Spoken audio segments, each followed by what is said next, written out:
कराची के इलाके गुलशन इकबाल में कुछ दिनों पहले एक डकैती की वारदात हुई थी जिसके अंदर पूरा एक ग्रुप मुलव्विस था। तो उनमें से एक बंदा जो है यहाँ लॉकअप में मौजूद है। मैं उससे बात करती हूँ कि किस तरीके से उसने डकैती की है और उसके ग्रुप में कौन लोग शामिल हैं। हम आपको बताएं कि ये ग्रुप जो था वो पर्टिकुलरली औरतों पर मुश्तमिल था, लड़कियाँ थी कम उम्र। तो मैं इससे पूछती हूँ कि क्या सिलसिला है इसका, इसने किस तरह से ये ग्रुप ज्वाइन किया और किस तरह से ये लोग डकैतियाँ करते थे। अपना नाम बताओ। उबैदुल्ला नाम है मेरा। उबैदुल्ला, कितने साल के हो? 19 साल उम्र है। क्या कोई काम वगैरह करते हो? मैं रिक्शा चलाता हूँ। रिक्शा चलाते हो? कब से रिक्शा चला रहे हो? मुझे तकरीबन 1 साल हो गया रिक्शा चलाते। अच्छा, मुझे ये बताओ कि कहाँ वारदात करने गए थे तुम लोग? मैं वारदात करने नहीं गया था, मेरे इनसे कांटेक्ट पे सवारी थी मेरी। वो जो 3 औरतें थीं जो कि डकैती में तुम्हारे साथ मुलव्विस है? मेरे साथ मुलव्विस नहीं थी। अच्छा जी, वो तुम्हारे साथ रिक्शे में बैठ पे सवारी मेरी थी। और भी लोग होते थे, खाली ये नहीं थे। मतलब जब भी फ़ोन करते थे तो मैं इनको ले जाता था। अच्छा, तुम लेने जाते थे तो हाँ, घर से इनको उठाता था, जहाँ कहीं भी जाना होता था इनको चले जाते थे। तो अभी कुछ दिन पहले यहाँ पर आए थे गुलशन में, तो यहाँ इन्होंने कोई वारदात की होगी। तो जब ये यहाँ से गए थे तो इनका एक छोटा बच्चा मेरे पास छोड़ गए थे। अच्छा जी हाँ। तो उन्होंने कहा क्या नाम है, आप बच्चे को रोकें, मारें। तो ये ऊपर चले गए। जब मैं समझ लें आधा घंटे गुजर गया, आधे घंटे बाद इनकी कॉल आई मेरे पास, आप आगे आ जाए। मैं आगे आया तो काफ़ी रश वगैरह लगा हुआ था, पुलिस भी थी, इनको पकड़ा हुआ था। तो मैंने इनका बच्चा उतारा तो पुलिस ने मुझे पकड़ा कि आईडी कार्ड दो अपना। मैंने अपना आईडी कार्ड दिया तो पुलिस ने फिर मुझे भी गिरफ्तार करा। और उनको भी गिरफ्तार करा। तो वो औरतें तो डकैती में मुलव्विस हैं, तुम्हें पता चल गया, अब सबूत मिल गया है सब कुछ के डकैतियाँ कर रही हैं। तो इतने अरसे से जब वो डकैतियाँ कर रही हैं तो इंसान को आइडिया हो जाता है ना कि ये किस मकसद के लिए उतर रही हैं। और डकैती करके जब इंसान वापस आता है, रिक्शे में बैठती होंगी तो भौखलाई भी, घबराई भी तो होती होंगी ना। हाथ में सामान होता होगा? ऐसा कुछ नहीं होता था उनके चेहरे पे, सामान तो होता होगा हाथ में। बैठती थी। क्या डकैती करती थी? सामान तो होता है ना। डकैती मतलब वो जाती ऐसी जगह पे थी, शॉपिंग वगैरह उनके जब भी आती थी वो हाथ में थैले वगैरह होते थे। हमें तो अपने पैसों से गरज था, हम वो लेते थे बस अपना घर पे। बस उन औरतों के पास वेपन था, तुम्हें पता था? नहीं, मुझे नहीं पता वेपन था उनके पास। परस में अगर उनके हो तो हमारे को कैसे पता, कोई जादू वाले तो है नहीं कि अंदाज़ा लगा ले। फिर भी रिक्शे में कितने आसपास बैठे हुए होते हैं, पता चल जाता है अगर वेपन है, उसको छुपा रही है, कोई जल्दी जल्दी में जा रही है, वापस आई है वारदात करके, अपना वेपन छुपा रही है, कुछ ना कुछ तो होता है और पता चल जाता है बंदे को। तुम्हें पता ही नहीं चला? बात है, वो इतने लंबे टूर पे जाती हैं। एक तो गाड़ी से उतर गई, उसके बाद गुलशन चुरंगी पे उन्होंने मुझे खड़ा किया, उसके बाद इतनी आगे से कितने लंबे टूर पे? पहले तो तुम कह रहे थे 1 घंटे के लिए जाती थी जल्दी यहाँ से। अरे जैसे मैं गुलशन चुरंगी पे खड़ा हूँ, ठीक है, अब गुलशन चुरंगी से वो समझ ले काफ़ी आगे आएंगी, इसलिए 5 मिनट का रास्ता होगा। अभी इतनी देर में आते आते तो खुद अपनी सेटिंग कर लेंगी कि हमने क्या करना है, क्या नहीं करना है, क्या करना है। वो जो भी कुछ कर जाती दूर थी, तुम्हें उतारती दूर उतारती थी ना मुझे। अब मुझे तो नहीं पता क्या करने के लिए जा रही है। बहरहाल मैं तो बेगुनाह हूँ भाई, मैं बस। लेकिन तुम तो शरीके जुर्म हो गए इस तरह से वारदातों में। और कितनी वारदातें की होंगी तुम इस तरह से रिक्शे में बिठा के लेके गए होगे। अभी तो एक वारदात सामने आई है जिसके सबूत मौजूद हैं, ठीक है, रंगे हाथों पकड़ा गया। ऐसी कई वारदातें होंगी जिसके अंदर तुम उन्हें लेकर गए होगे और तुमने उनके साथ। मुझे नहीं पता कौन सी क्या किया उन्होंने, क्या नहीं किया, अल्लाह बेहतर जानता है। अच्छा ठीक है, हमने यहाँ इससे बात की और इसका ये कहना है कि मैं तो वारदात में मुलव्विस ही नहीं था, मुझे तो इस तरीके से फंसाया गया है और मुझे पता ही नहीं होता था। वो औरतें जो है वारदात कर लेती थी और वारदात करके वापस आ जाती थी। अब मैं बात करूँगी इस केस के बारे में, डिटेल्स लूँगी SHO साहब से कि उनका क्या कहना है इस बारे में, कि ये सच बोल रहा है या फिर झूठ बोल रहा है, ये भी इन्वॉल्व है इस केस में या नहीं।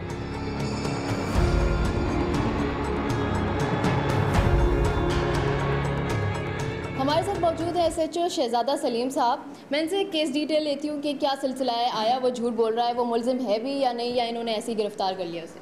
अस्सलाम वालेकुम। जी वालेकुम अस्सलाम। पहले तो आप मुझे केस डिटेल बताएं कि अभी जो मुलजिम आपके पास मौजूद है वो तो एक लड़का है, लेकिन वारदात करने में जो की रोल जिन्होंने प्ले किया है वो औरतें थी 3। जी, तो उनका क्या सिलसिला है, किस तरह से डकैती हुई है? अच्छा, ये अपना 2 तारीख का वक़ूआ है। 2 तारीख में एक हमारे पास कंप्लेनेंट है मोहम्मद समीउल्लाह फ़ारूकी, जो कि अल-अज़मत स्क्वायर में रिहाइश पज़ीर हैं ब्लॉक 3 के अंदर। वो नमाज़ पढ़ने के लिए घर से बाहर गए, अपने घर पे ताला लगा के। वापस जब नमाज़ पढ़ के आए तो वहाँ पर जो ताला टूटा हुआ था और उनका जो पाना था वो पड़ा हुआ था वहाँ पर, और पेचकस। जैसे ये दरवाज़े पे आया, इसने देखा दरवाज़े का ताला टूटा हुआ है। यानी औरतों ने ताला तोड़ा है? जी हाँ, औरतों ने कैसे ताला तोड़ लिया? एक्सपर्ट थी वो ताला? जी हाँ, एक्सपर्ट थी। उसमें तैयबा नाम की जो एक लड़की थी, शी वॉज वेरी एक्सपर्ट। अच्छा, कितनी उम्र की लड़की है? 27 साल। 27 साल की। अच्छा। और जो दूसरी लड़की है समरीन, वो तकरीबन 24 साल है, और ज़ारा जो लड़की है वो 17 साल की है। अच्छा, यानी ये तो कम उम्र लड़कियां हैं। कम उम्र लड़कियाँ हैं। अच्छा। और ये पंजाब फैसलाबाद से ताल्लुक़ आते हैं इनका। अच्छा, यहाँ पर महमूदाबाद में ये रेंट पे रिहाइश पजीर हैं। बकौल इनके कि जब ये अंदर गया बंद मुदई और उसने देखा कि सामान बिखरा हुआ है, तो इसके अचानक तैयबा ने उसके पिस्टल कनपट्टी पे रख लिया।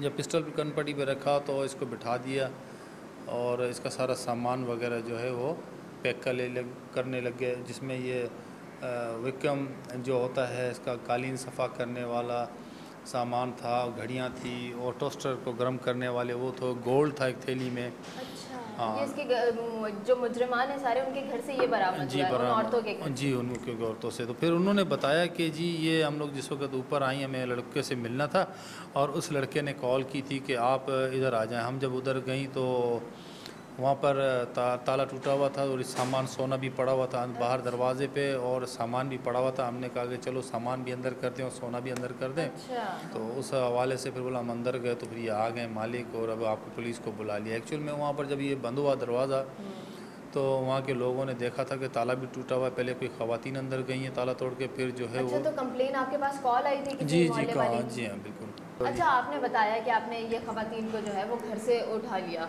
अरेस्ट कर लिया और आप पुलिस स्टेशन ले आए।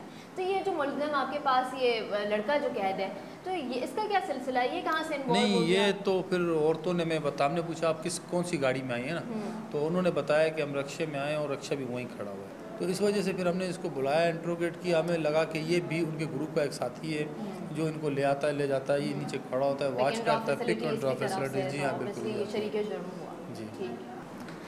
आपने देखा कि हमने एसएचओ साहब से केस डिटेल ली, इसके अलावा हमने मुलज़िम से भी बात की। मुलज़िम के बयानात में काफ़ी तज़ादात थे, इसलिए हम समझ सकते हैं कि शायद उसकी इन्वॉल्वमेंट रही होगी इस डकैती में। लेकिन इस डकैती की सबसे अहम बात यह है कि इस डकैती में 3 अदद लड़कियां शामिल हैं, यानी मेन जो की रोल जो इन्होंने अदा किया है वो लड़कियाँ ही हैं, और वो भी कम उम्र, इतनी ज़्यादा उम्र नहीं है, नौजवान लड़कियाँ हैं। और ये भी कहा जा सकता है कि वो कई और वारदातों में भी मुलव्वस हो सकती हैं। तो हमें चाहिए कि हाँ, अगर हम किसी को भी अगर अपने घर के इर्द गिर्द ऐसा देखें जो कि ऐसा आपको शक हो रहा हो कि वो हमारे घर की रैकी कर रहा हो या हमारे घर को नज़र में रखे हुए हो, या कोई भी औरत आपके घर आती है किसी का पता मालूम करने या घरेलू कामकाज के सिलसिले में आपसे मिलने आती है, तो आप उसकी पूरी छानबीन करें और बहुत सोचने के बाद ही कोई फ़ैसला करें, क्योंकि ऐसे लोग इन चीज़ों में भी इन्वॉल्व हो सकते हैं।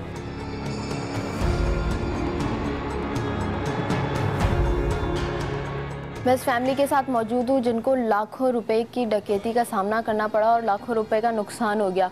वाक़या किस तरह से पेश आया और इनके जो रिश्तेदार या इनके जो बच्चे थे वो किस तरह से ज़ख्मी हुए, उन पर किस तरह से हमला किया गया, वो मैं इनसे डिटेल लेती हूँ। अस्सलाम वालेकुम अंकल, आप मुझे ये बताइए कि आपकी जो दुकान है वो कब से है? 8-9 साल से। 8-9 साल से। अच्छा, ये किस चीज़ की दुकान थी आपकी? ये इजी लोड और ये क्या नाम है, इजी कैसा। अच्छा, मोबाइल फ्रेंचाइजेज हैं। अच्छा, तो ये कब वाक़या पेश आया, किस तरह से हुआ? शुरू से मुझे सारी कहानी बताइए। दिन के 2 बजे थे कि हम यहाँ से कैश लेके जा रहे थे। हाँ, तो मैंने अपने बेटे से कहा, मैंने गिने तकरीबन 8 लाख थे। 8 लाख कैश था? कैश था। उसके बाद कहाँ जमा कराने जा रहे थे? 8 लाख था। फिर दुकान से जब वो आया तो 2 लाख और उसके पास थे, वो दुकान वाले ले आया, सारे बैग में डाले, हम जा रहे थे। अच्छा, बैंक जा रहे थे आप लोग जमा कराने, पूरे 10 लाख रुपए थे कैश जी बैग में डाल के। फिर क्या हुआ? बस ये क्या नाम है, यहाँ एक पेट्रोल पंप है नाले पे, सर्विस स्टेशन, उससे आगे हुए तो एक स्कूटर ने हमें क्रॉस किया। तो मुझे इस आँख से नज़र नहीं आता, मैं ऐसे बैठा हूँ तो मैंने कहा लड़का है कोई तेज़ चला रहा हुआ कि इसको ज़्यादा जल्दी होगी, तो क्रॉस करके चला गया। तो आगे 2-3 जंप हैं, उसके आगे वो जाके खड़ा हो गया। तो मेरा लड़का जंप से बचता बचाता जैसे वहाँ जंप, बड़ा एक जंप है, वहाँ रुकने लगा, आज जाने लगा। तो वो काफ़ी दूर उन्होंने तो जल्दी पहुँच के उधर स्कूटर खड़ी कर दी थी, और उसमें से एक आया और आते से बैग छीन लिया। इतने में दूसरा स्कूटर वाला भी उधर जाए खड़ा। तो इसने इतना कहा कि यार क्या कर, आपके बेटे ने ये कहा कि क्या कर रहे हो, आप पीछे बैठे हुए थे बाइक, मैं साथ से बैठा हुआ तो इतने में क्या हुआ जब बोला कि ये क्या कर रहे हो? तो था। उसने कुछ नहीं, बस उसने उठा के फायर किया। Direct fire? हाँ, फायर कर दिया। तो दोनों के पास गन थी या एक के पास थी? नहीं, दोनों के पास थी। चार आदमी थे, 2 स्कूटरों पे, दो एक तो खड़ा किया, हाँ। 2-3 खड़े किए, फिर बाद में जाते हुए करते। मैं जो मैं कह रहा था ऐसे जा रहा था। अच्छा। फिर मैं जब टांग से नहीं चला जा गया तो फिर मैं गिर गया। फिर आपको एहसास हुआ कि आपको गोली लगी है? मुझे तो उसी वक्त ऐसा ब्लीडिंग हो रही थी बस। मैं अच्छा, तो आपकी एक गोली आपकी टांग पे लगी और बाकी आपके बेटे को कहाँ लगी? उसको मेरा ख्याल हाथ पे लग के ऐसे कर रहा हो। हाथ से टच होती हुई पेट के अंदर चली गई गोली। तो जब पेट के अंदर चली गई गोली तो दोनों तो जख्मी होके गिर पड़े होंगे आप दोनों? जी हाँ, के लोग थे, उन्होंने जो है पहले तो यानी कि जिस तरह आवाज़ सुनी तो लोग बाहर निकल आए थे। जब आ गए तो उधर से फिर लोगों ने जो है एक सुजुकी यानी कि जा रही थी उसको रोका। रोकने के बाद दोनों को फिर डाला, सुजुकी में डाला तो फिर इधर ही 9 नंबर में हॉस्पिटल है, वहाँ लेकर गए तो उन्होंने कहा कि भाई आप इसको सिविल ले जाएं।